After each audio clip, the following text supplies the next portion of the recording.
है। News India के लिए गाजियाबाद से कपिल मेहरा की। चलिए खबरों में आगे बढ़ते हैं। अब एक अहम खबर इस वक्त पंजाब से। पंजाबी अभिनेत्री हिमांशी खुराना को गैंगस्टर की धमकी मिली है। धमकी के साथ 10 करोड़ की रंगदारी मांगी गई है। गैंगस्टर जिशान अख्तर ने यह धमकी दी है। गैंगस्टर जिशान के खिलाफ मोहाली में एफआईआर दर्ज करवा दी गई है। जिशान अख्तर बाबा सिद्दीकी मर्डर केस में वांटेड है। पाकिस्तानी गैंगस्टर शहजाद भट्टी का भी नाम सामने आया है। तो Bigg Boss fame actress Himanshi Khurana को धमकी मिली है। Bigg Boss 13 fame Himanshi Khurana को 10 करोड़ रुपए की फिरौती की धमकी मिली है, जिसके बाद उन्होंने पुलिस में शिकायत दर्ज कराई है। पंजाबी फिल्म अभिनेत्री हिमांशी खुराना को जानकारी के मुताबिक ईमेल के जरिए ये धमकी मिली है। एक्ट्रेस से 10 करोड़ रुपए की रंगदारी मांगी गई है और रकम ना देने पर जान से मार देने की धमकी दी गई है। ये धमकी उनकी आधिकारिक ईमेल आईडी पर भेजी गई है। इसके साथ ही वॉइस नोट आने की भी जानकारी मिल रही है। इसके बाद से हिमांशी ने तुरंत पुलिस से संपर्क किया और पुलिस में मामला दर्ज करवाया है। बता दें कि गैंगस्टर जिशान अख्तर ने हिमांशी को यह धमकी दी है। गैंगस्टर ने हिमांशी से 10 करोड़ रुपए की डिमांड की है। थ्रेट कॉल के बाद मोहाली पुलिस में शिकायत दर्ज करवाई है। हिमांशी ने पुलिस इस मामले की जांच पड़ताल में जुटी हुई है। तो बड़ी खबर आपको बता रहे हैं। दरअसल बिग बॉस 13 से हिमांशी खुराना पूरे देश में और भी चर्चित हो गई और हिमांशी खुराना से 10 करोड़ रुपए की रंगदारी की मांग की गई है और अगर 10 करोड़ रुपए नहीं दिए गए तो उनकी जान को भी खतरा हो सकता है। इस धमकी के बाद हिमांशी ने पुलिस से संपर्क किया है। पुलिस में मामला दर्ज करवा दिया है। अब पुलिस इस मामले की तहकीकात करने में जुटी हुई है। पंजाबी एक्ट्रेस और बिग बॉस की एक्स कंटेस्टेंट हैं हिमांशी खुराना, जिन्हें गैंगस्टर जिशान अख्तर ने धमकी दी है और उनसे 10 करोड़ रुपए की रंगदारी मांगी गई है। सूत्रों के अनुसार एक्ट्रेस को एक्सटॉर्शन कॉल किया गया और धमकी दी गई। इसके बाद पुलिस अलर्ट मोड पर है। आपको बता दें कि पुलिस में शिकायत दर्ज करवाई जा चुकी है और पुलिस इस पूरे मामले की पड़ताल में जुटी हुई है। और ये भी आपको बता दें कि अख्तर जो है, ये जिशान अख्तर, ये विदेश में बसा हुआ है। और संजीव कुमार इस वक्त हमारे साथ सीधा जुड़े हुए हैं चंडीगढ़ से। हमारे ब्यूरो हेड हैं, उनसे हम बातचीत करेंगे। ज़्यादा जानकारी उनके पास से हमें हासिल होगी। संजीव, हिमांशी को मिली इस धमकी के बारे में और क्या कुछ जानकारी फिलहाल पुलिस के सूत्रों से मिल पा रही है? जी, आपको बता दें कि अभी तक जो है वो सबसे पहली बात तो ये कि इस मामले में एफआईआर दर्ज हो चुकी है।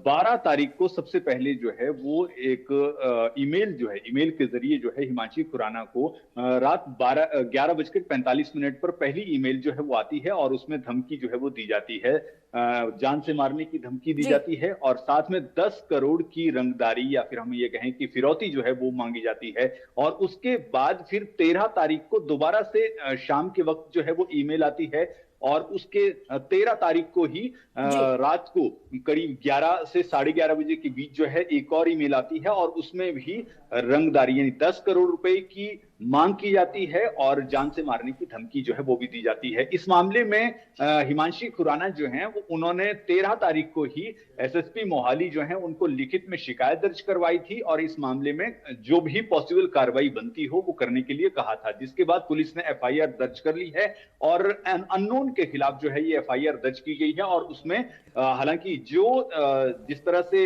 ईमेल भेजी गई है वो जिशान अख्तर के नाम से ईमेल जो है वो आई है और उसमें ये कहा गया है कि आप हमें 10 करोड़ रुपए दें, नहीं तो फिर किसी भी मतलब कार्रवाई के लिए आप तैयार रहे। तो इसके बाद फिर हिमांशी खुराना ने जो अपनी शिकायत दर्ज करवाई उसमें यह साफ तौर पर कहा कि वो जिशान अख्तर नाम के किसी भी व्यक्ति को नहीं जानती हैं, लेकिन ये थ्रेट कॉल और ईमेल जो आई है उससे उनका परिवार जो है वो डरा हुआ है। तो ऐसे में अब पुलिस की तरफ से ये कहा जा रहा है कि पुलिस ने एफआईआर दर्ज कर ली है और इस मामले में आगे की कार्रवाई जो है वो शुरू कर दी है।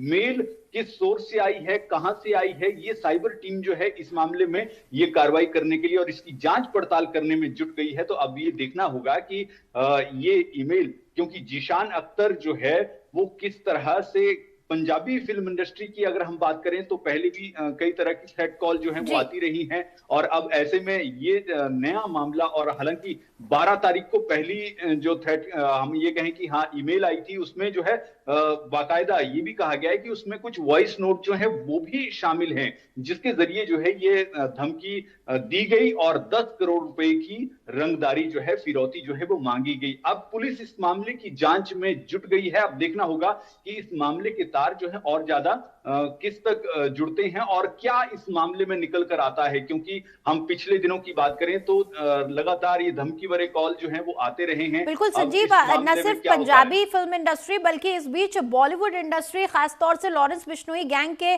निशाने पर रही है। हमने देखा कि देश के बड़े बड़े सितारों को धमकियां मिली है। हालिया प्रकरण की बात करें तो राजीव, आपको बता दें कि रणवीर सिंह को भी धमकी दी गई है संजीव। ऐसे में हिमांशी को धमकी मिलने का ये मामला ये और ज्यादा गंभीर बना देता है चीजों को, क्योंकि एक के बाद एक तमाम सितारों को निशाना बनाया जा रहा है। गैंगस्टर ज़ीशान अख्तर के बारे में और क्या कुछ जानकारी मिल रही है, क्योंकि गैंगस्टर ज़ीशान जो जानकारी उसके बारे में है वो भारत में है ही नहीं, वो विदेश में बैठा है, विदेश से बैठकर ऑपरेट कर रहा है। तो क्या बता रही है पुलिस? जी, अभी तक पुलिस जो है वो यही कह रही है कि हम जो ईमेल आई है उसका सोर्स जो है उसको जानने की कोशिश कर रहे हैं। साइबर टीम जो है वो उसमें लगी हुई है, और ये कहना कि हाँ ज़ीशान जो है वो बाहर है, ये बिल्कुल आपकी बात सही है। लेकिन अब इसमें ये देखने वाली बात होगी कि पुलिस जो है, क्योंकि पुलिस के लिए ऐसा पॉसिबल है पूरी तरह से कि हाँ चाहे वो विदेश में ही क्यों ना बैठा हो, पुलिस अगर कार्रवाई करना चाहती है तो पुलिस विदेश में बैठे हुए कई अपराधियों को पकड़कर भी लाई है, पहले भी लाई है और आगे भी ला सकती है। तो पुलिस के लिए कुछ भी इम्पॉसिबल नहीं है। जो बात आपने लॉरेंस बिश्नोई की कही, जी हाँ लॉरेंस बिश्नोई, क्योंकि जो ज़ीशान अख्तर है इसका नाम जो है जो बाबर सिद्दीकी जो थे, बाबा सिद्दीकी, उस मामले में भी सामने आया था। तो ऐसे में अब क्योंकि हम पंजाबी फिल्म इंडस्ट्री की बात करें, हम बॉलीवुड की बात करें, तो पूरी तरह से इस इंडस्ट्री को म्यूजिक, चाहे हम पूरी फिल्म इंडस्ट्री की बात कर लें, तो पूरी तरह से इसमें धाक बनाने की एक तरह से, और लोगों में उनके नाम का डर हो, इस गैंग का डर हो, तो ये भी कहीं ना कहीं एक पूरी प्लानिंग है या साजिश है कि हाँ लोग उनसे डर कर जो हैं वो पैसे दे दें, ताकि उनका, और क्योंकि उनका धंधा ही, उनका कारोबार ही डर का है, तो जो व्यक्ति डर जाता है वो कहीं ना कहीं, और अगर उसके पास पैसे भी हों तो कहीं ना कहीं ये सोचता है कि हाँ चलो पैसे देकर ही हम इससे छूट जाते हैं। लेकिन पुलिस जो है, जब कोई भी व्यक्ति पुलिस के पास जाता है तो पुलिस अपनी कार्रवाई करती है, और इस मामले में भी पुलिस कार्रवाई कर रही है। लेकिन देखना यह होगा कि अब इस मामले में क्या पुलिस की कार्रवाई जो है वो किसी नतीजे तक पहुंचती है। और पुलिस के ऊपर सबसे बड़ा सवाल यह भी है कि क्या पुलिस का डर जो है ऐसे गैंगस्टर्स पर नहीं रहा है? क्या गैंगस्टर्स को पुलिस का कोई डर नहीं है कि वो इस तरह से धमकियां दे रहे हैं और अपने डर के कारोबार को खुले तौर पर चला रहे हैं? बिल्कुल, बहुत शुक्रिया संजीव।